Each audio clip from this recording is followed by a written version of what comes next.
सागर से उठे चक्रवाती तूफान ताउते का खतरा गुजरात, महाराष्ट्र और कर्नाटक सहित 7 राज्यों पर बना हुआ है।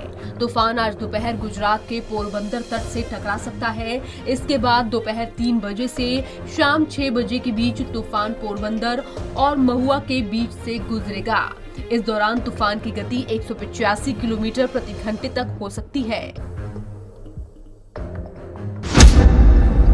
गुजरात में 23 साल बाद इतना भयानक तूफान।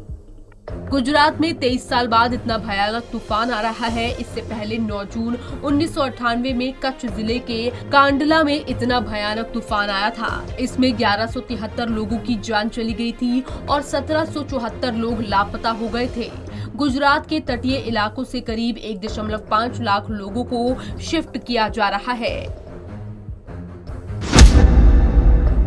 4 राज्यों में अब तक 11 की मौत। ताउते के कहर के कारण अब तक 4 राज्यों में 11 लोगों की मौत हो चुकी है। कर्नाटक के अलग अलग जिलों में तूफान से अब तक 5 लोगों की मौत हो चुकी है।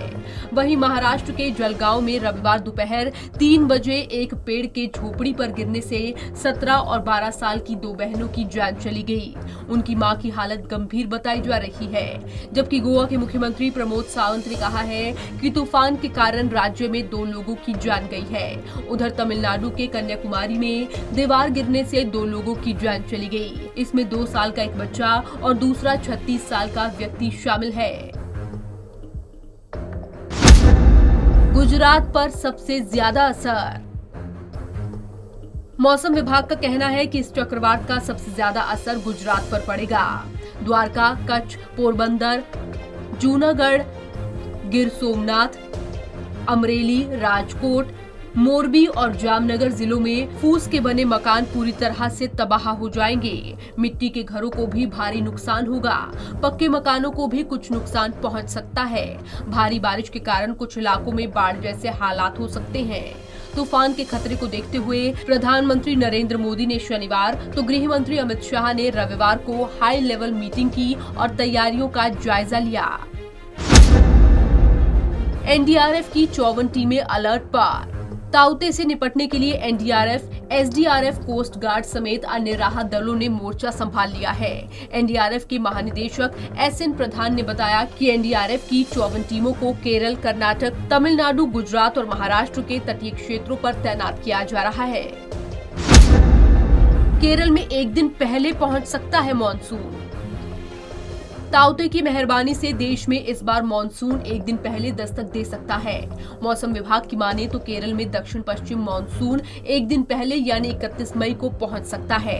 मौसम विभाग ने शुक्रवार को बताया कि आमतौर पर राज्य में मॉनसून 1 जून को दस्तक देता है, लेकिन इस बार इसके 24 घंटे पहले ही पहुंचने का अनुमान है। वहीं निजी मौसम एजेंसी स्काईमेट के मुताबिक मॉनसून 30 जून को दस्तक देगा। एजेंसी ने इस तिथि में 2 दिन कम या ज्यादा होने की संभावना व्यक्त की है। मौसम विभाग के मुताबिक इस बार जून से सितंबर के बीच बारिश सामान्य रहने की संभावना है। इस साल सीजन में 96 से 104% बरसात होने की भी संभावना है। ये लगातार तीसरा साल है जब आईएमडी ने अच्छी बारिश की भविष्यवाणी की है। इससे पहले 2019-20 में भी सामान्य बारिश का अनुमान लगाया गया था। 22 मई के आसपास बंगाल की खाड़ी पहुंचेगा मॉनसून। मौजूदा अनुमान के मुताबिक दक्षिण पश्चिमी मॉनसून 22 मई तक अंडमान के सागर तक पहुंचेगा।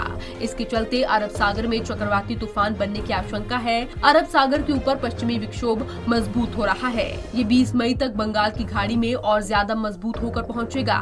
इसकी वजह से बंगाल की खाड़ी और अंडमान में 21 मई से बारिश होगी। अंडमान और निकोबार तटों पर 22 मई तक पहुंचने की संभावना है। मौसम विभाग की ओर से बताया गया है कि देश में मानसून की शुरुआती बारिश दक्षिण अंडमान सागर से होती है और उसके बाद मानसूनी हवाएं उत्तर पश्चिम दिशा में बंगाल की खाड़ी की ओर बढ़ती हैं। पंजाब की सिटी के लिए ब्यूरो रिपोर्ट।